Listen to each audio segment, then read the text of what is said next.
À l'été 1867, dans une communauté agricole isolée près de Sedalia, dans le Missouri, le petit Timothy Caldwell, âgé de 8 ans, devint le sujet de l'étude de cas médicale la plus troublante jamais documentée dans le Midwest américain. Le docteur Samuel Harding, l'unique médecin de la région, remplit 3 journaux reliés en cuir d'observations sur un enfant dont le comportement défiait tous les principes de la nature humaine connus de la médecine du XIXe siècle. Le garçon paraissait normal, même charmant pour les observateurs occasionnels, mais sous son extérieur innocent se cachait quelque chose que la science médicale de l'époque ne pouvait tout simplement pas expliquer. Pendant 6 mois, 3 personnes moururent dans des accidents autour de Timothy Caldwell, ainsi que des dizaines d'animaux de ferme retrouvés morts dans des circonstances mystérieuses. 11 personnes qui, chacune à sa manière, avaient croisé la route d'un enfant dont le sourire n'atteignait jamais ses yeux bleus pâles. Les dossiers officiels furent scellés par les autorités locales et cachés pendant plus d'1 siècle. Mais la vérité sur Timothy Caldwell révèle une part d'ombre qui remet en cause tout ce que nous pensions savoir de la capacité au mal chez l'enfant. Avant de poursuivre l'histoire de Timothy Caldwell et de la terreur qui s'empara du comté de Sedalia, si cette histoire vous intrigue, n'oubliez pas de vous abonner à notre chaîne et d'activer la cloche de notification pour ne jamais manquer nos plongées dans les mystères historiques les plus sombres de l'Amérique. Et dites-nous en commentaire de quel État ou de quelle ville vous nous écoutez. Nous adorons lire les messages de notre communauté d'adeptes de mystères à travers le monde. Les événements qui rendraient Timothy Caldwell infâme ne commencèrent pas par la violence, mais par la perte. Le Missouri de 1867 était un État qui saignait encore des blessures de la guerre civile. Des villes comme Sedalia avaient envoyé leurs jeunes hommes mourir sur des champs de bataille lointains, laissant derrière eux des veuves, des orphelins et des communautés peinant à se reconstruire. La ferme des Caldwell, blottie dans une vallée à 15 miles au sud de la ville, avait autrefois prospéré. James et Martha Caldwell avaient bâti leur foyer avec l'espoir d'élever du bétail et du maïs, mais ces rêves moururent avec James à la bataille de Wilson's Creek en 1861. Martha tenta de maintenir seule la ferme, mais la phthisie emporta ses poumons durant l'hiver cruel de 1865. Leur fils, Thomas, à peine 21 ans, hérita d'une terre qu'il ne pouvait cultiver et de dettes qu'il ne pouvait payer. Lorsque Thomas apprit que son frère William était mort à la prison d'Andersonville, laissant derrière lui une veuve et un fils de 8 ans, il y vit à la fois un fardeau et une opportunité. Le garçon, Timothy, aurait besoin d'un foyer, et Thomas avait besoin d'aide pour le travail sans fin de la ferme. Thomas Caldwell était un homme dur, endurci par la guerre et la perte. Sa femme, Sarah, était devenue acariâtre et amère au fil de leurs années sans enfant. Ni l'un ni l'autre n'était particulièrement fait pour élever un enfant, surtout un enfant qui arriva chez eux au printemps 1866, ne portant qu'un petit sac de toile et des yeux qui semblaient bien trop vieux pour son jeune visage. Timothy Caldwell était petit pour son âge, avec une peau pâle qui brûlait facilement sous le soleil de Missouri, et des cheveux blonds que sa tante Sarah gardait coupés courts pour éviter les poux. Il parlait peu de sa vie avant la ferme, n'offrant que des fragments lorsqu'on le pressait. Son père était un soldat, sa mère avait craché du sang. Il avait vécu quelque temps chez des voisins après sa mort. Ce qui frappait le plus les adultes chez Timothy était sa politesse. Il disait toujours « Oui, monsieur » et « Oui, madame ». Il ne se plaignait jamais du travail ni des punitions. À tous les égards, il semblait être le modèle de l'enfant bien élevé. Le docteur Samuel Harding rencontra Timothy pour la première fois en juin 1866, lorsque le garçon accompagna son oncle en ville pour des provisions. Harding, diplômé du Missouri Medical College et l'un des rares médecins formés officiellement à l'ouest de Saint-Louis, avait développé un œil exercé pour lire les gens au cours de ses années à soigner des soldats unionistes comme confédérés. Quelque chose chez l'enfant Caldwell le troublait, bien qu'il ne parvient pas à identifier quoi. L'enfant était parfaitement respectueux, écrira plus tard Harding dans son journal. Il répondait directement aux questions, maintenait un contact visuel approprié et ne montrait rien de l'agitation ou de la timidité typique des enfants des campagnes face à des étrangers. Pourtant, je me suis senti profondément mal à l'aise en sa présence. Son regard avait une intensité qui semblait suggérer qu'il m'étudiait avec le même intérêt clinique que celui que je réserve habituellement à mes patients. La communauté agricole autour de Sedalia était assez petite pour que chacun sache les affaires des autres. La ferme Coldwell était isolée, mais pas au point que les voisins ne remarquent pas certaines choses. Madame Eleanor Patterson, dont la propriété bordait celle des Coldwell, voyait souvent Timothy travailler dans les champs ou s'occuper du bétail. Elle remarqua auprès de son mari que le garçon travaillait avec une concentration inhabituelle pour un enfant de son âge, ne semblant jamais se fatiguer, ne s'arrêtant jamais pour jouer ou se reposer, comme les enfants le font naturellement. « C'était comme regarder une petite machine », dit-elle à son mari Samuel un soir au dîner. « Il a travaillé sans relâche, du lever au coucher du soleil, sans se plaindre, sans ralentir. C'est pas naturel qu'un garçon n'ait aucun goût pour le jeu. » La ferme Patterson élevait des poules, et Helena remarqua que ces oiseaux devenaient agités dès que Timothy s'approchait de la limite de la propriété. Ils se regroupaient, criaillant et hérissant leurs plumes, refusant d'aller près de la clôture qui séparait les terrains.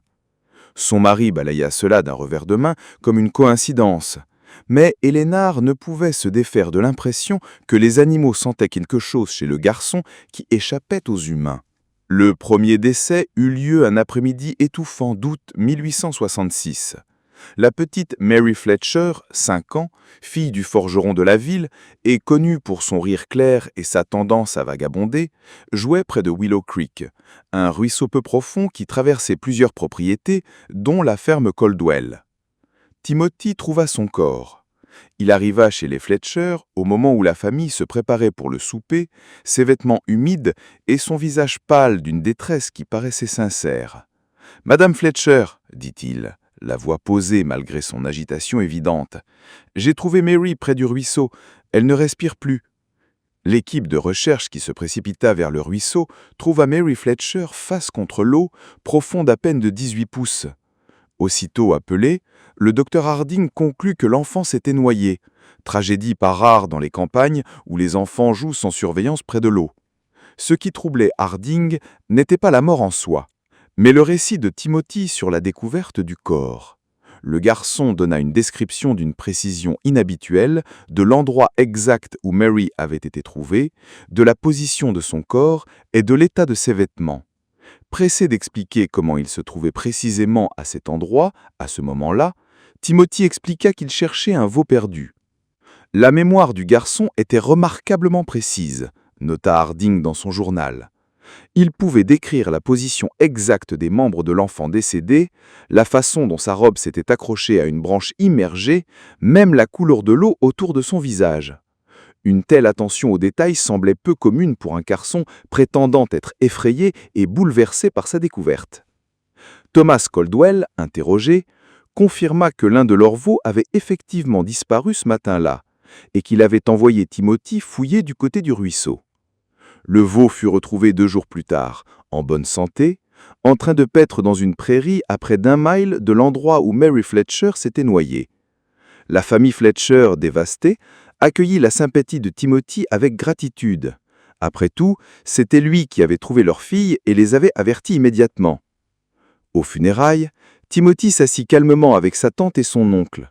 Sa tête resta respectueusement inclinée durant toute la cérémonie.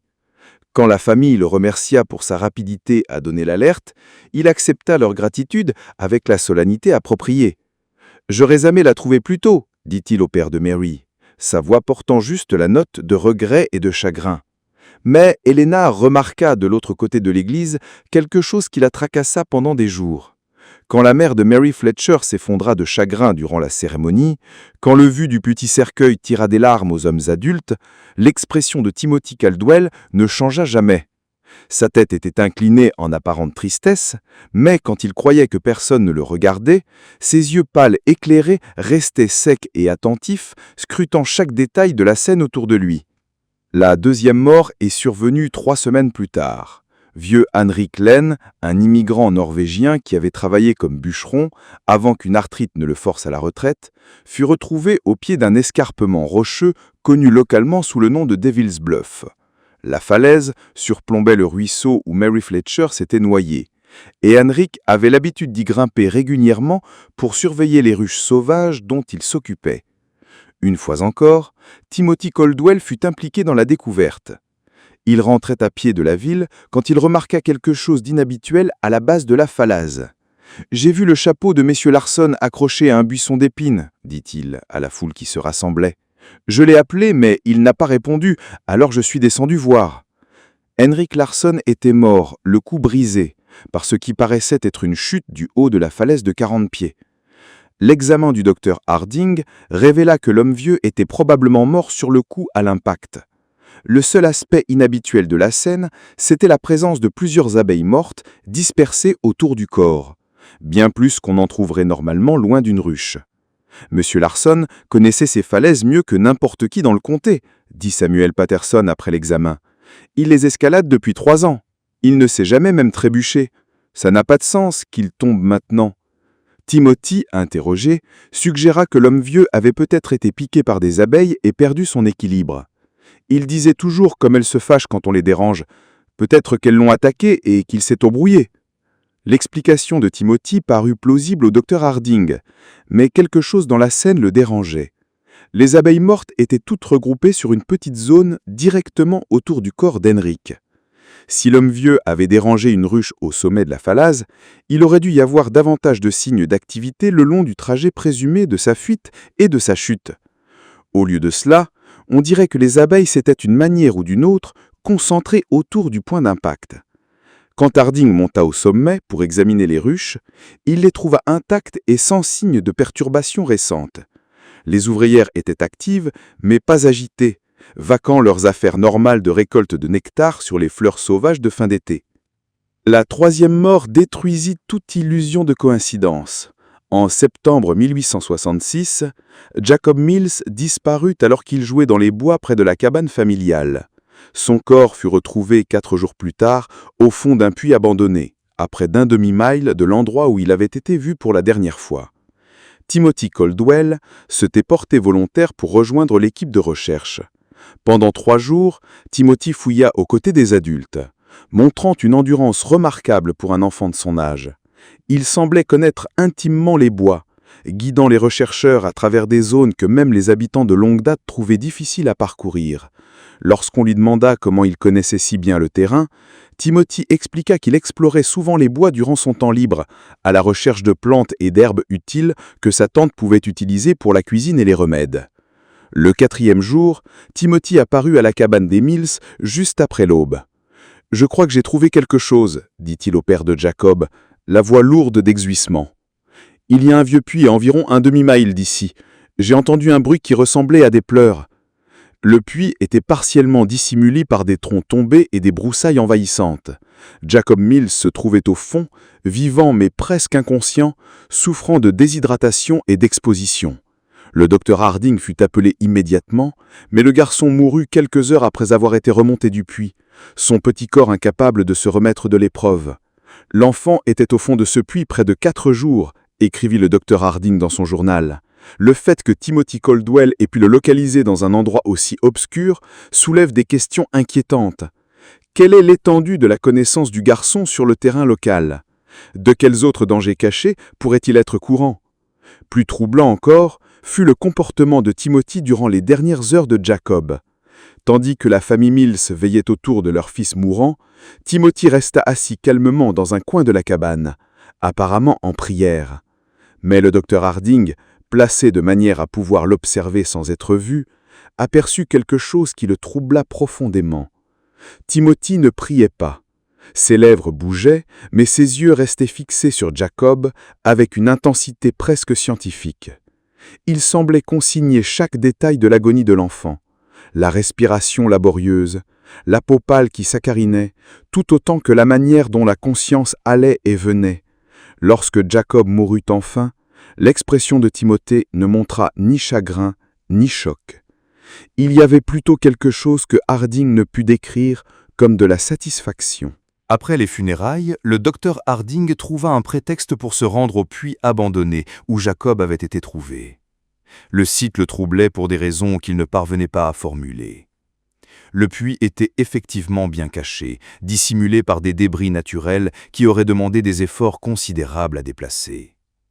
Pourtant, Timothy Caldwell avait affirmé avoir entendu des pleurs provenant de cet endroit. Affirmation improbable étant donné la profondeur du puits et la quantité de broussailles qui le couvraient. En examinant la scène plus attentivement, Harding remarqua quelque chose que l'équipe de secours initiale avait manqué dans l'urgence de sauver Jacob Mills. Autour de la margelle, les débris étaient arrangés avec une précision inhabituelle. Des troncs et des branches qui auraient dû tomber au hasard portaient des signes de placement délibérés, créant un camouflage d'apparence naturelle presque impossible à repérer à moins de savoir exactement où regarder. Les implications étaient trop dérangeantes pour être dites à voix haute, mais Harding ne pouvait se défaire du soupçon que Jacob Mills n'était pas simplement tombé dans le puits. Quelqu'un l'y avait placé et quelqu'un avait soigneusement dissimulé l'endroit jusqu'à ce que le garçon soit trop faible pour survivre à son sauvetage. Ce soir-là, Harding commença à tenir des notes détaillées sur Timothy Caldwell. Si ses soupçons étaient fondés, le garçon représentait un danger pour toute la communauté. Mais des soupçons ne sont pas des preuves. Et des preuves, c'est exactement ce qui manquait à Harding. Le problème était que, sous tout rapport, Timothy Caldwell était un enfant modèle. Il assistait régulièrement à l'église avec sa tante et son oncle, restant calme pendant les offices et récitant les prières avec la révérence appropriée. Il travaillait diligemment à la ferme, accomplissant des tâches qui mettraient à l'épreuve bien des adultes. Il parlait avec respect à ses aînés et montrait la déférence due aux autorités. Plus important encore, Timothy avait des explications plausibles pour sa présence lors de chaque tragédie. Il cherchait un veau perdu lorsqu'il trouva Mary Fletcher. Il rentrait à pied de la ville quand il repéra le chapeau de Henrik Lehn. Il s'était porté volontaire pour aider à chercher Jacob Mills, comme l'aurait fait tout membre concerné de la communauté. Mais la formation médicale de Harding lui avait appris à regarder au-delà des apparences. En soignant des soldats blessés, il avait appris à reconnaître les signes de ceux qui tuaient, non par devoir patriotique ou nécessité désespérée, mais par quelque chose de plus sombre et de plus fondamental. Il y avait chez ces hommes une froideur, une coupure avec l'émotion humaine normale qui se manifestait subtilement. Trop peu de réaction face à l'horreur, trop d'intérêt pour la souffrance, une capacité à discuter de la violence avec un détachement clinique. Timothy Caldwell présentait toutes ces caractéristiques compressées dans le corps et le visage d'un enfant de 8 ans. L'enquête du docteur Harding commença en octobre 1866. Profitant de sa position de médecin de la communauté, il fit des visites régulières dans les fermes et les foyers de la région, officiellement pour vérifier l'état de santé des familles qui se remettaient encore des difficultés de la guerre. En réalité, il recueillait des informations sur Timothy Caldwell. Ce qu'il découvrit dressa un portrait inquiétant d'un enfant qui semblait se trouver au centre d'un cercle de malheur en constante expansion. Le bétail des fermes voisines mourait à un taux inhabituel, non pas de maladie, mais de ce qui paraissait être des accidents. Des poules étaient retrouvées le cou brisé, apparemment tuées par des renards qui ne laissaient aucun signe de prédation. Des porcs subissaient des blessures mystérieuses qui s'infectaient et entraînaient la mort. Des chevaux développaient soudain une boiterie forçant les fermiers à les abattre. Madame Eleona Lina Patterson confia au docteur Harding qu'elle avait perdu 17 poules au cours des 2 mois derniers. « C'est la chose la plus étrange, dit-elle. Elles meurent une à une ou par 2. Toujours retrouvées le matin, le cou proprement brisé. Mon mari pense que ce sont des renards, mais je n'ai jamais vu de traces autour du poulailler. Et la manière dont elles sont tuées, c'est trop net, trop... » Lorsque Harding examina les dernières victimes, il trouva des éléments allant dans le sens des soupçons d'Eleona. Les poules avaient été tuées par une force précise, appliquée sur des points spécifiques du cou, une technique nécessitant une connaissance considérable de l'anatomie. Ce n'était pas la violence aléatoire typique des attaques de prédateurs, mais quelque chose de bien plus délibéré et maîtrisé. Des schémas similaires apparurent dans d'autres fermes. James Wickham avait perdu 3 veaux, dans ce qu'il décrivait comme des accidents aberrants. Des animaux qui, d'une manière ou d'une autre, s'étaient étranglés avec des cordes ou s'étaient coincés la tête dans des traverses de clôture d'une façon qui défiait la logique. Le taureau de concours de Robert Dunham était tombé dans un fossé et s'était brisé la jambe, malgré sa réputation d'être l'un des animaux les plus sûrs de pied du comté. Dans chaque cas, les fermes affectées se trouvaient à distance de marche de la propriété Caldwell et, dans plusieurs instances, des voisins signalèrent avoir vu Timothy dans les parages à l'époque des incidents. « Je l'ai vu marcher le long de notre clôture le matin avant qu'on trouve le veau », dit James Wickham au docteur Harding. J'ai trouvé ça étrange, si loin de chez lui. Mais le garçon était toujours poli quand il me voyait. Il me faisait un signe de la main et me saluait comme il faut. Le docteur Harding commença aussi à prêter une attention plus soutenue au comportement de Timothy lors des visites médicales de routine à la ferme Caldwell. Le garçon était toujours présent, debout tranquillement pendant que Harding examinait sa tante et son oncle pour les divers maux de la vie paysanne. Mais Harding remarqua que Timothy observait ces examens avec un intérêt inhabituel, posant des questions sur l'anatomie et les procédures médicales qui semblaient avancées pour un enfant de son âge. « Comment savez-vous si quelqu'un est vraiment mort ?» demanda Timothy lors d'une visite d'un ton décontracté comme s'il parlait de la météo. « Parfois, on dirait juste qu'il dorme. » Pressé d'expliquer sa curiosité, Timothy répondit qu'il voulait être capable d'aider si quelqu'un se blessait alors qu'il était seul à la ferme. « Oncle Thomas dit que je dois savoir gérer les urgences vu qu'on est si loin de la ville, » expliqua-t-il. L'explication semblait raisonnable, mais quelque chose dans la question dérangeait le docteur Harding. Il y avait une qualité clinique dans l'intérêt de Timothy pour la mort et la blessure qui dépassait la curiosité enfantine normale. Le garçon demandait les mécanismes de la mort, combien de temps cela prenait, quels signes observer, si l'on pouvait survivre à divers types de traumatismes, avec le même intérêt détaché qu'un étudiant de médecine étudiant des cadavres. Pendant ces conversations, Harding commença à tester la connaissance de Timothy, en lui donnant volontairement de fausses informations, prétendant que certaines blessures étaient mortelles alors qu'elles ne l'étaient pas, ou que certains symptômes indiquaient les affections particulières. Timothy ne contestait jamais directement ces affirmations mensongères. Mais Harding remarqua que le garçon rangeait chaque information avec une rétention remarquable. Plus troublante encore fut la réaction de Timothy au récit du docteur Harding sur le traitement de soldats blessés pendant la guerre.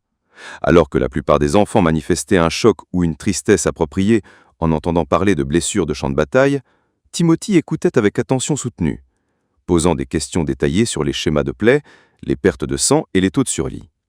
« Est-ce qu'ils criaient beaucoup quand vous leur coupiez les bras ?» demanda Timothy lors d'une de ces conversations, ses yeux pâles bleus rivés sur le visage de Harding. La question, posée sur le ton poli caractéristique de Timothy, fit parcourir au docteur Harding un frisson qu'il n'oubliera jamais. En novembre 1866, le docteur Harding avait rempli presque 2 journaux entiers d'observations sur Timothy. Se dessinait l'image d'un enfant qui possédait la compréhension d'un adulte de la violence et de la mort, combinée à une absence totale d'empathie humaine normale. Mais documenté n'est pas prouvé. Et des preuves, c'est ce dont aurait besoin Harding s'il espérait protéger la communauté contre ce qu'il considéra de plus en plus comme un prédateur dangereux. L'occasion de recueillir ces preuves survint quand Thomas Caldwell se blessa au dos pendant les récoltes d'automne. La blessure nécessitait repos au lit et visite médicale quotidienne, donnant au docteur Harding un accès imprécédent au foyer Caldwell. Au cours de ces visites, il engagea Timothy dans des conversations plus longues, sondant prudemment pour comprendre l'étendue des connaissances du garçon et la nature de ses pensées. Ce qu'il découvrit dépassait ses pires espoirs. Timothy Caldwell menait des expériences sur des êtres vivants depuis des mois, peut-être des années. En combinant un questionnement soigneux et l'observation directe, le docteur Harding détermina que le garçon capturait et torturait systématiquement de petits animaux, étudiant leurs réactions à diverses formes de blessures et de détresse. Timothy avait mentionné la grotte au cours d'une de leurs conversations, la décrivant comme un endroit où il allait pour réfléchir et être seul. Lorsque le docteur Harding examina le site, il trouva une collection soigneusement organisée d'ossements d'animaux, des instruments chirurgicaux rudimentaires façonnés à partir d'outils agricoles et une série de dessins détaillés documentant diverses expériences de torture et de mutilation. Les dessins furent la découverte la plus dérangeante. Réalisés avec une habileté surprenante pour un enfant, ils montraient des lapins, des écureuils, des oiseaux et des animaux plus gros à divers stades de dissection et de blessures. Chaque dessin était accompagné de notes écrites de la main appliquée de Timothy, décrivant les réactions des animaux, le temps qu'ils mettaient à mourir, et des observations sur les méthodes causant le plus de souffrance. Le sujet est resté conscient environ 10 minutes après le retrait des yeux, lisait-on à côté d'un dessin détaillé dans Lapin. Les vocalisations ont diminué graduellement. Les mouvements ont cessé après application de pression sur la gorge. Le docteur Harding comprit que Timothy utilisait les animaux de la communauté comme sujet pour des expériences de plus en plus sophistiquées en cruauté. Les morts accidentelles dans les fermes voisines étaient en réalité le résultat du désir de Timothy de tester ses méthodes sur des sujets plus grands. Mais la découverte la plus glaçante fut un ensemble plus récent de dessins montrant des silhouettes humaines au lieu d'animaux. Ces esquisses représentaient des enfants et des adultes dans diverses postures de détresse et de blessure, chacune accompagnée de notes spéculatives sur l'anatomie humaine et des méthodes potentielles pour causer du mal. Un dessin montrait une figure qui était sans équivoque Mary Fletcher, la première enfant morte. Un autre représentait Henry Lane. Un troisième montrait Jacob Mills au fond d'un puits, avec des annotations détaillées sur les effets de la déshydratation et de l'exposition sur le corps humain. Timothy Caldwell n'avait pas simplement été présent lorsque ces personnes moururent. Il avait planifié leur mort, exécuté ses plans avec une précision méthodique et documenté les résultats pour des études futures. Comme le découvrirait bientôt le docteur Harding, l'horreur dans le comté de Sedalia était loin d'être terminée. Si cette histoire vous donne des frissons, partagez cette vidéo avec un ami qui aime les mystères d'ombre. Cliquez sur j'aime pour soutenir notre contenu et n'oubliez pas de vous abonner pour ne jamais manquer des histoires comme celle-ci. Découvrons ensemble ce qui se passe ensuite. Le docteur Harding faisait face à une situation impossible. Les preuves dans la grotte démontraient que Timothy Caldwell était responsable de plusieurs morts, mais ces preuves avaient été obtenues par ce qui équivalait à une fouille illégale. De plus, l'idée qu'un enfant de 8 ans puisse être un meurtrier calculateur était si étrangère à la compréhension acceptée de la nature humaine qu'aucun tribunal n'aurait admis une telle affirmation. La médecine de 1867 ne disposait pas d'un cadre pour comprendre le trouble de la personnalité antisociale ou la psychopathie. La croyance dominante était que les enfants étaient intrinsèquement innocents, corrompus seulement par des mauvaises influences ou des expériences traumatiques. L'idée qu'un enfant puisse naître sans capacité d'empathie ou de raisonnement moral était littéralement inconcevable pour la plupart des gens. Le docteur Harding savait que s'il présentait ses conclusions aux autorités locales, on l'écarterait probablement comme un homme dont l'esprit avait été abîmé par 3 damnés à traiter des blessés de guerre. On trouverait des explications aux preuves. Timothy serait défendu comme un orphelin traumatisé, exprimant son chagrin, et les tueries continueraient. Au lieu de cela, le docteur Harding décida de confronter directement Timothy. Lors de sa prochaine visite à la ferme Caldwell, il demanda au garçon de marcher avec lui pour vérifier le bétail dans le pâturage éloigné. Une fois seul, le docteur Harding révéla ce qu'il avait découvert dans la grotte. La réaction de Timothy ne fut pas celle à laquelle le docteur Harding s'attendait. Le garçon ne montra ni surprise, ni déni, ni peur d'avoir été pris. Au contraire, il écouta calmement la description des dessins et des notes, hochant parfois la tête comme pour confirmer l'accuracy des observations du docteur. « Vous n'allez le dire à personne ?» dit Timothy quand le docteur Harding eut fini de parler. Ce n'était ni une question, ni une supplication, mais une affirmation, prononcée avec une absolue confiance. « Pourquoi ne le feriez-je pas ?» demanda le docteur Harding. Timothy sourit, la première expression véritable d'émotion que le docteur Harding ne lui avait jamais vue. « Parce que personne ne vous croira, dit-il, et parce que vous êtes curieux de savoir ce que je ferai ensuite. » Le garçon avait raison sur les 2 points. Le docteur Harding savait que ces affirmations sonneraient comme les divagations d'un homme perdant la raison. Mais Timothy avait également mis le doigt sur quelque chose que le médecin hésitait à admettre même pour lui-même. Une fascination scientifique pour l'observation du développement de ce qui était peut-être l'être humain le plus dangereux qu'il ait jamais rencontré. « Depuis quand fais-tu cela ?» demanda le docteur Harding. « Depuis que j'ai 5 ans, » répondit Timothy d'un ton posé. « Peut-être même plus tôt ? J'ai commencé par les insectes, puis les souris, puis de choses plus grosses. C'est intéressant de voir comment différents animaux réagissent au même traitement. Et les gens qui sont morts ? Eux aussi, c'était des expériences. Je voulais voir si les humains réagiraient comme les animaux. La plupart du temps, oui, mais ils comprennent mieux ce qui leur arrive. Ça rend la chose plus intéressante. » Un frisson parcourut le docteur Harding, qui n'avait rien à voir avec l'air de novembre. « Qu'as-tu intention de faire ensuite ?» Timothy réfléchit sérieusement avant de répondre. « Je dois découvrir ce qui se passe quand on blesse quelqu'un qui vous fait une confiance absolue. Quelqu'un qui ne soupçonnerait rien avant qu'il ne soit trop tard. L'implication était claire. Timothy projetait de tuer sa tante et son oncle. Le docteur Harding savait qu'il avait peut-être des jours, voire seulement des heures, avant que Timothy ne passe à l'acte. Le garçon avait révélé ses intentions avec l'assurance nonchalante de quelqu'un qui se croyait intouchable, et l'expérience passée suggérait que Timothy ne tardait jamais une fois qu'il avait arrêté un plan. Ce soir-là, le docteur Harding alla voir le shérif William Crawford à Sedalia. Crawford était un homme pragmatique qui avait servi avec distinction dans l'armée de l'Union et n'avait pas de patience pour les théories ou les spéculations.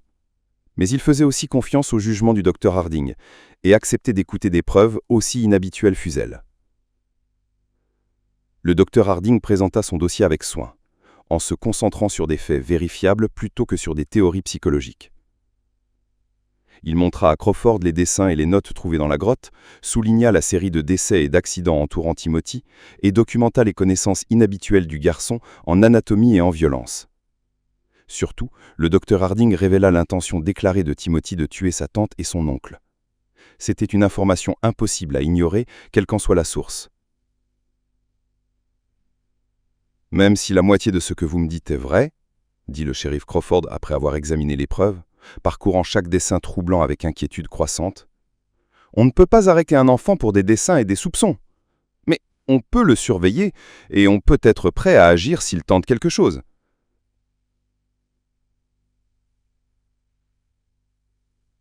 Crawford étudia la précision anatomique des croquis de Timothy, notant des détails auxquels son expérience de vétéran de la guerre civile ne l'avait pas préparé.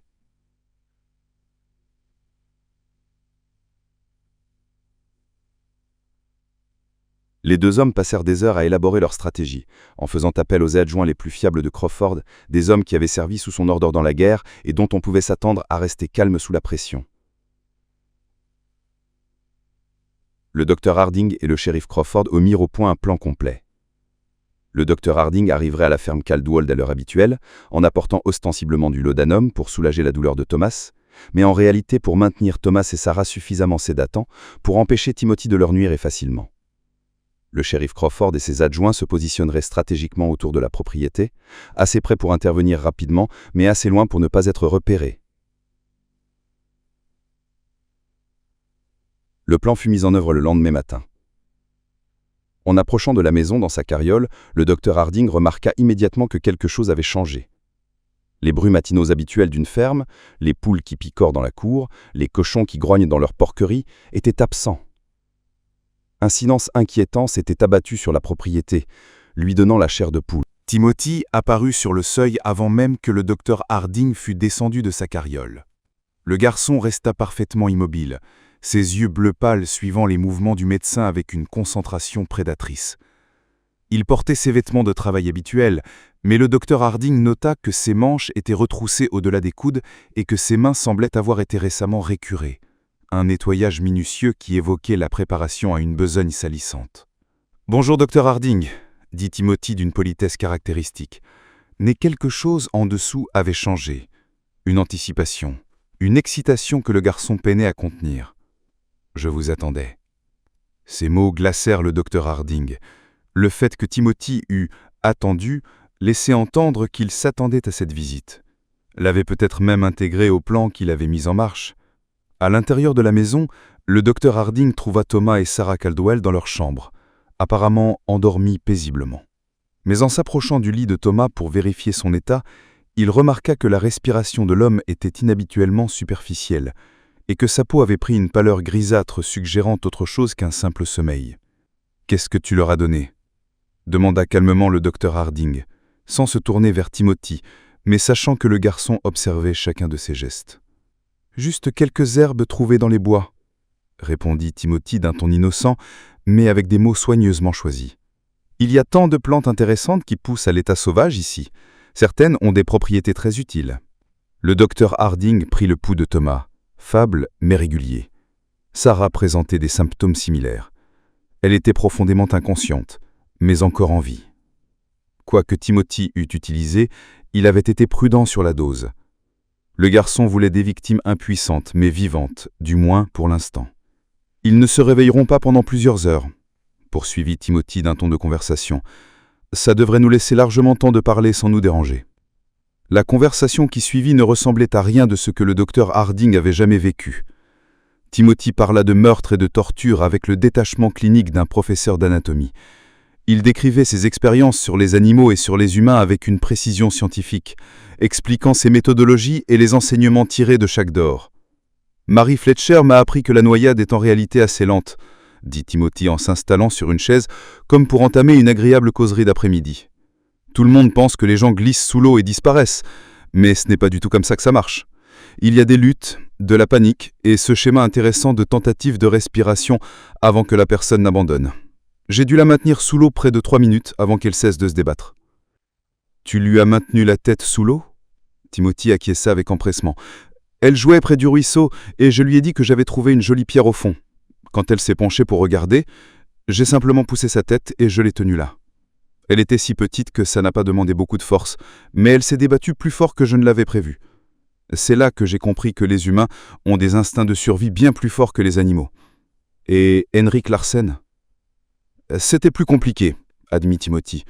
Je ne pouvais pas le maîtriser physiquement, il fallait être plus créatif. Je savais qu'il vérifiait ses ruches tous les jeudis matins. Alors je suis monté sur la falaise la veille au soir et j'ai desserré quelques pierres au bord. Puis j'ai récolté des abeilles d'une de ces ruches et je les ai mises dans un sac de toile. Les yeux de Timothy brillaient en décrivant sa méthode. Quand M. Laine est monté pour vérifier les ruches, je l'attendais derrière des rochers. J'ai lancé le sac d'abeilles à son visage et j'ai commencé à crier qu'un énorme essaim l'attaquait. Il a paniqué et a reculé juste au-delà du bord où j'avais fragilisé la barrière de pierre. La chute l'a tué sur le coup, exactement comme je l'avais calculé. Et Jacob Mills ? Jacob a été le plus intéressant de tous, dit Timothy, prenant le ton d'un professeur partageant une leçon particulièrement fascinante. Je ne l'ai pas tué rapidement comme les autres. Je voulais voir ce qui se passe lorsque l'on meurt lentement sur plusieurs jours. Alors je l'ai convaincu de me suivre dans les bois en lui disant que j'avais trouvé une famille de bébés ratons laveux. Timothy marqua une pause, semblant savourer le souvenir. Jacob était tellement préoccupé par les bébés animaux imaginaires qu'il n'a pas réfléchi au danger. Je l'ai aidé à descendre dans le puits. Ensuite, j'ai mobilisé les troncs et les broussailles pour couvrir l'ouverture. Je lui ai rendu visite chaque jour, pendant 4 jours, en lui apportant juste assez d'eau pour le maintenir en vie, mais pas assez pour qu'il récupère ses forces. Le docteur Harding comprit que Timothy ne parlait plus en hypothèse. « Qu'as-tu l'intention de faire de ta tante et de ton oncle ?» Le vrai sourire de Timothy revint, plus large que jamais. « C'est là que vous intervenez, docteur Harding. Voyez-vous, toutes mes expériences précédentes concernaient des personnes qui ne savaient pas ce qui leur arrivait avant qu'il ne soit trop tard. Mais vous, c'est différent. Vous comprenez exactement ce que je suis et de quoi je suis capable. Vous êtes le sujet parfait pour un type d'étude entièrement nouveau. » Pendant qu'il parlait, Timothy se mit à se déplacer dans la pièce, rassemblant des objets que le docteur Harding reconnaissait comme des armes potentielles. Une corde provenant de la grange, un lourd chandelier de la cheminée, plusieurs ustensiles de cuisine tranchants. Le garçon organisait ses outils avec une précision méthodique, comme s'il préparait une opération. Je veux découvrir ce qui se passe quand quelqu'un qui sait qu'il va mourir essaye de sauver des personnes auxquelles il tient. Allez-vous vous sacrifier pour sauver oncle Thomas et tante Sarah ? Allez-vous essayer de me combattre, même si vous savez que j'ai prévu cette possibilité ? Allez-vous tenter de vous enfouir et les abandonner pour sauver votre peau ? Le docteur Harding savait que le temps des paroles était passé. Timothy avait révélé assez de son plan pour montrer que tout le monde dans la maison était en danger mortel immédiat. Il sortit le pistolet de sa trousse médicale et le pointa vers le garçon. « Lâche les couteaux, Timothy », dit le docteur Harding, d'une voix ferme malgré les battements affolés de son cœur. Timothy regarda l'arme avec curiosité plutôt qu'avec peur. « C'est un Colt Navy, n'est-ce pas ?» demanda-t-il d'un ton à jouer. « J'en ai vu des images dans des livres sur la guerre.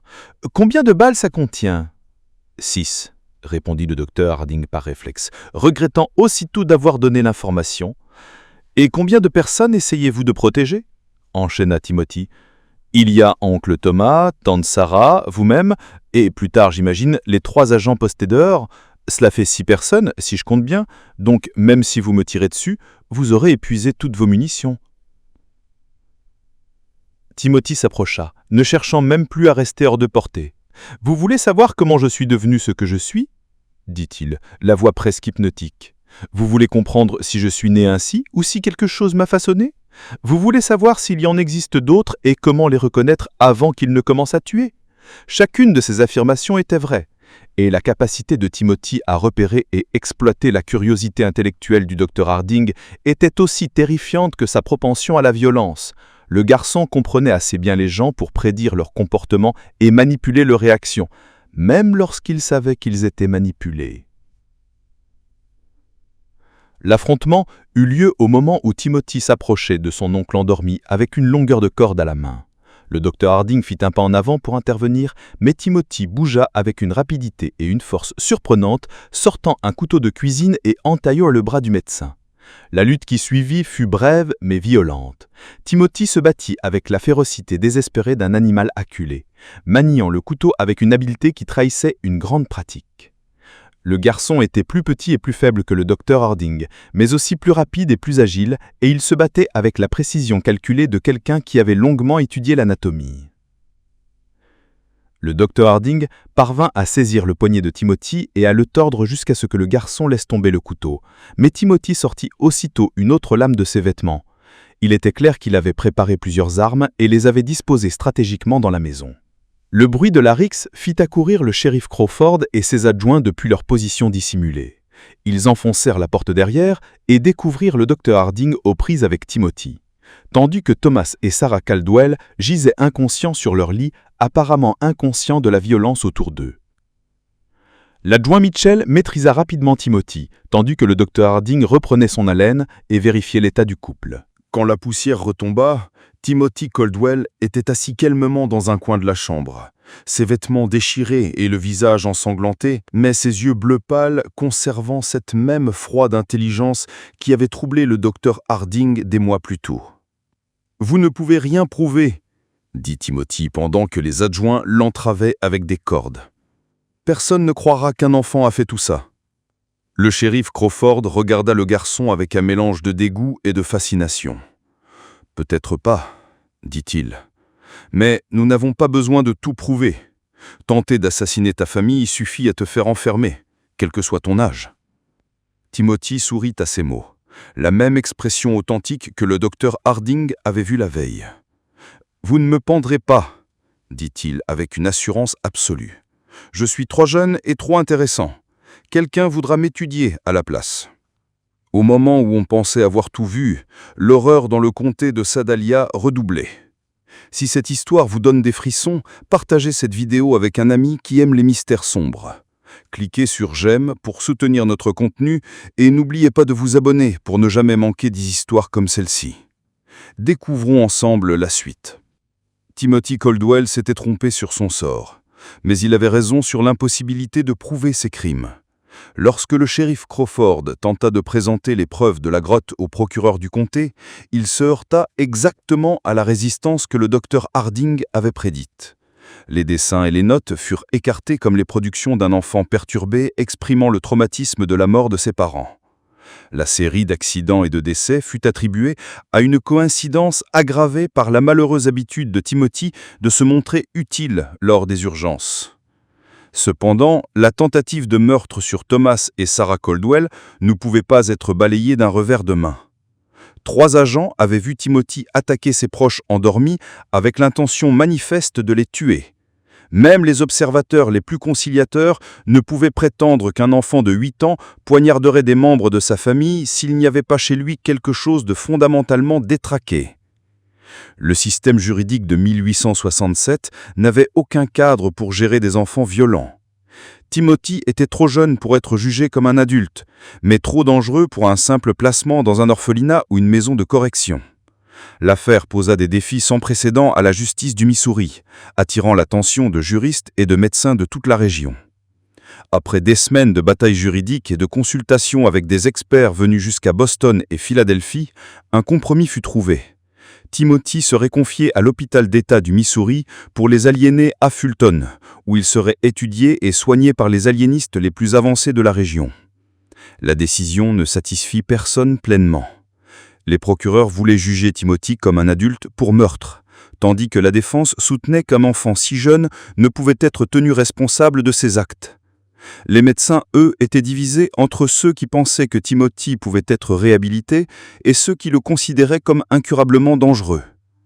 Le docteur Samuel Harding se porta volontaire pour accompagner Timothy à l'hôpital et y resta 3 mois, documentant le comportement du garçon et travaillant avec le personnel pour mieux comprendre la nature du cas. L'étude de cas qui ont résultat devint l'un des premiers examens systématiques du comportement antisocial chez l'enfant, bien qu'elle ne fût publiée que des décennies après les événements. Timothy s'adapta à la vie à l'hôpital avec la même intelligence calculatrice qu'il avait montrée à la ferme. Il apprit rapidement à imiter les émotions et réponses appropriées, convainquant plusieurs membres du personnel qu'il faisait de remarquables progrès dans le dépassement de ces épisodes traumatiques. Timothy pleurait de manière convaincante lorsqu'il parlait de ses crimes, exprimait des remords qui paraissaient sincères et montrait ce qui semblait être une gratitude authentique pour les soins reçus. Mais le docteur Harding observait que Timothy ne faisait qu'étudier les gens autour de lui afin de les manipuler plus efficacement. Le garçon avait constitué une sorte de catalogue complet des réponses émotionnelles humaines, et il pouvait reproduire ces signaux avec une précision remarquable, sans ressentir aucune des émotions sous-jacentes.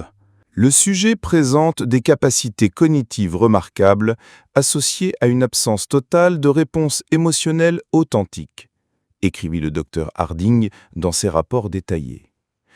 Il a appris à simuler des réactions humaines normales avec suffisamment d'habileté pour tromper les observateurs occasionnels.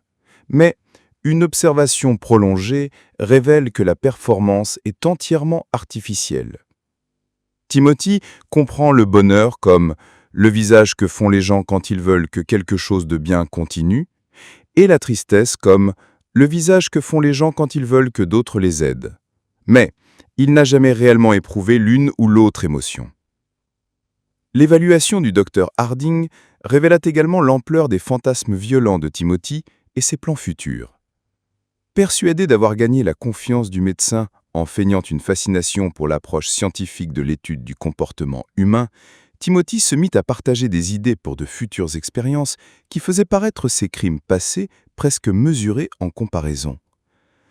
Il a développé des scénarios élaborés pour tester les réponses humaines à diverses formes de torture psychologique et physique, rapporta confidentiellement le docteur Harding. Ces plans témoignent d'une créativité remarquable et d'une grande attention aux détails, ainsi que d'une compréhension sophistiquée de la psychologie humaine. S'il arrivait à maturité et acquérait davantage de ressources, il deviendrait probablement l'une des personnes les plus dangereuses de l'histoire américaine. Les dossiers hospitaliers montrent que Timothy resta à l'établissement pendant 18 mois. Durant cette période, plusieurs incidents inexpliqués se produisirent, portant la marque des méthodes de Timothy. D'autres patients furent retrouvés morts dans des circonstances qui évoquaient des accidents ou des causes naturelles, mais qui révélaient, à l'examen, des indices de planification délibérée. 3 patients âgés moururent d'une apparente insuffisance cardiaque après avoir interagi avec Timothy, bien qu'ils étaient auparavant en relativement bonne santé. 2 patients plus jeunes furent victimes de chutes accidentelles, entraînant de graves blessures, mais les 2 incidents eurent lieu dans des zones où Timothy avait été vu plus tôt dans la journée. Plus troublants encore furent les témoignages de patients affirmant que Timothy leur rendait visite la nuit, se tenant silencieusement près de leur lit pour les regarder dormir. Le personnel en contact étroit avec Timothy commençait également à éprouver des problèmes inhabituels. Plusieurs infirmières rapportèrent des cauchemars persistants après du temps passé avec le garçon, des rêves mettant souvent en scène des scénarios détaillés de violence et de mort. 2 gardiens demandèrent à être mutés vers d'autres services, estimant qu'ils étaient constamment épiés, même lorsque Timothy semblait être confiné dans sa chambre. La docteure Martha Fitzgerald, appelée en renfort pour apporter une expertise supplémentaire au traitement de Timothy, découvrit que le garçon tenait un journal secret. Timothy avait convaincu une infirmière de lui fournir du papier et un crayon pour des exercices d'écriture thérapeutique, prétendant qu'écrire ses pensées et ses sentiments l'aiderait à mieux traiter ses émotions. Le journal semblait contenir exactement ce que Timothy avait annoncé, des entrées quotidiennes décrivant ses pensées, ses regrets quant à ses actes passés et ses espoirs de réhabilitation. L'écriture était d'un niveau d'enfant, tant dans le langage que dans le contenu émotionnel, et dressait un portrait d'un jeune être profondément troublé, mais fondamentalement récupérable, luttant pour surmonter des expériences traumatiques. Jour 47. La docteure F croit que mes larmes durant la séance d'aujourd'hui étaient authentiques. Son schéma de réponse montre une sympathie accrue et une réduction de sa suspicion. Estimation: encore 3 semaines de performance cohérente nécessaires pour établir une confiance suffisante vue à un contact physique durant les séances. La découverte du journal chiffré de Timothy entraîna un renforcement immédiat des mesures de sécurité et une réduction de ses contacts avec le personnel. Mais Timothy s'adapta à ces changements avec sa souplesse habituelle, déplaçant son attention de la manipulation vers la collecte d'informations sur les routines de l'hôpital et les voies d'évasion potentielles. À l'été 1868, Timothy Caldwell disparut de l'hôpital d'État du Missouri dans des circonstances qui ne furent jamais entièrement élucidées. L'enquête officielle conclut qu'il avait réussi à s'évader lors d'un transfert entre bâtiments, malgré une surveillance constante par plusieurs gardes. Le docteur Harding soupçonnait une fuite bien plus sophistiquée que ne le laissait entendre le rapport. Le garçon avait démontré une patience et une capacité de planification remarquables tout au long de sa détention, et il semblait probable qu'il eût passé des mois à préparer sa sortie. Des éléments découverts après sa disparition suggéraient qu'il avait manipulé le personnel bien plus efficacement qu'on ne l'avait cru. Plusieurs gardes rapportaient avoir accordé de petites exceptions de routine à Timothy dans les semaines précédant l'évasion. Un peu plus de temps d'exercice, des lectures supplémentaires, de menus ajustements de son programme quotidien, autant de concessions qui, prises isolément, paraissaient anodines, mais qui, mises bout à bout, avaient peut-être ouvert des brèches exploitables. Il a passé 1 an et demi à étudier l'établissement et son personnel, écrivit le docteur Harding dans son rapport final. Au moment d'agir, il comprenait la psychologie de chaque personne qui y travaillait mieux qu'elle ne se comprenait elle-même. Son évasion n'a pas été un acte de désespoir. Elle a été l'aboutissement d'un plan exécuté avec soin. Dans les mois et les années suivant la disparition de Timothy, le docteur Harding commença à collecter des rapports de morts suspectes et d'accidents dans tout le Midwest. Beaucoup de ces incidents portaient des marques cohérentes avec les méthodes de Timothy. Des accidents soigneusement mis en scène aboutissant à la mort, des preuves de torture systématique infligées à des animaux et la présence d'un enfant paraissant d'une aide percieuse et d'une maturité émotionnelle inhabituelle. Le problème était que Timothy était désormais plus âgé, potentiellement assez fort pour maîtriser des victimes adultes et certainement assez sophistiqué pour éviter les erreurs qui avaient mené à sa capture initiale. Son temps d'étude intensive de la psychologie humaine, combiné à son intelligence naturelle et à son absence totale de frein moral, avait créé quelque chose d'inédit dans l'histoire criminelle américaine. Le docteur Harding consacra le reste de sa carrière à traquer ses rapports et à tenter d'élaborer une compréhension globale de ce que représentait Timothy. Ses journaux privés, découverts après sa mort en 1891, contenaient des centaines de pages documentant des cas qui auraient pu impliquer Timothy, ainsi que des réflexions théoriques sur la nature du mal et la possibilité que certains individus naissent dépourvus de la capacité de raisonnement moral. Les implications plus larges du cas Timothy continueront d'influencer, pendant des décennies après sa disparition, les débats sur la justice pénale, la psychologie de l'enfant et le traitement en santé mentale. Sa capacité à tromper des professionnels formés soulevait des questions inconfortables sur la fiabilité de l'évaluation psychiatrique, tandis que ses talents de manipulation mettaient en lumière les dangers potentiels d'une présomption d'innocence et de perfectibilité universelle chez l'enfant. La ferme Caldwell fut abandonnée après le rétablissement de Thomas et Sarah.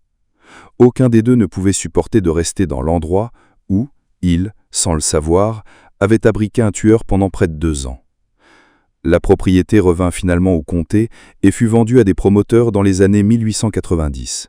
Mais les habitants évitèrent le secteur pendant des décennies. La grotte où Timothy avait conduit ses expériences fut murée par le shérif Crawford peu après l'arrestation du garçon, mais son emplacement ne fut jamais oublié par ceux qui connaissaient sa signification. Une légende locale affirmait que la grotte était maudite et que le bétail refusait de paître dans les environs. Les journaux du docteur Harding furent donnés à la Missouri Historical Society en 1923 par sa fille, qui jugeait que la valeur scientifique des observations de son père surpassait les inquiétudes suscitées par la nature dérangeante de leur contenu. Les journaux demeurent dans les archives de la société accessibles aux chercheurs capables de démontrer un intérêt académique légitime pour l'évolution de la compréhension psychologique. Thomas et Sarah Caldwell ne parlèrent jamais publiquement de leur expérience avec Timothy, mais tous les deux vécurent sous un nom d'emprunt jusqu'à la fin de leurs jours, apparemment par crainte que le garçon ne revienne un jour achever ce qu'il avait commencé. Sarah mourut en 1889 et Thomas la suivit en 1894, aucun n'eut d'enfant. Dans sa dernière entrée de journal, écrite quelques jours avant sa mort, en 1891, le docteur Harding réfléchit aux implications plus larges de l'affaire. J'ai passé 24 ans à essayer de comprendre ce que représentait Timothy Caldwell, et je crains d'être parvenu à une conclusion inquiétante. Timothy n'était pas une aberration. Il était un aperçu de ce que peuvent devenir des êtres humains lorsqu'on leur ôtait les contraintes morales et émotionnelles que nous tenons pour fondamentales à notre nature. S'il a survécu à l'âge adulte, alors quelque part en Amérique marche un homme qui comprend la psychologie humaine mieux que n'importe quel professionnel formé, qui peut manipuler les gens avec une habileté qui paraît surnaturelle et qui considère le reste de l'humanité comme rien d'autre que des sujets d'expérimentation. Ce mystère nous montre que le mal peut porter le visage de l'innocence et que nos présupposés sur l'enfance et la nature humaine peuvent être dangereusement naïfs. L'affaire Timothy Caldwell nous oblige à affronter des questions inconfortables sur la nature du développement moral et la possibilité que certains individus naissent dépourvus de l'empathie ou de la conscience que nous considérons comme fondamentale à l'humanité. Que pensez-vous de cette histoire ? Croyez-vous que tout a été révélé ou se pourrait-il qu'il y ait davantage à dire sur le sort de Timothy Caldwell que ne le laissent entendre les dossiers officiels ? Laissez votre commentaire dessous et dites-nous ce que vous pensez de ce chapitre troublant de l'histoire américaine. Si ce récit vous a plu et que vous souhaitez d'autres histoires d'horreur de ce genre, abonnez-vous, activez la cloche de notification et partagez-le avec quelqu'un qui aime les mystères aussi sombres que complexes. Rappelez-vous, la vérité est souvent plus terrifiante que la fiction, et l'histoire recèle des secrets qui continuent de défier notre compréhension de la nature humaine. À la prochaine vidéo!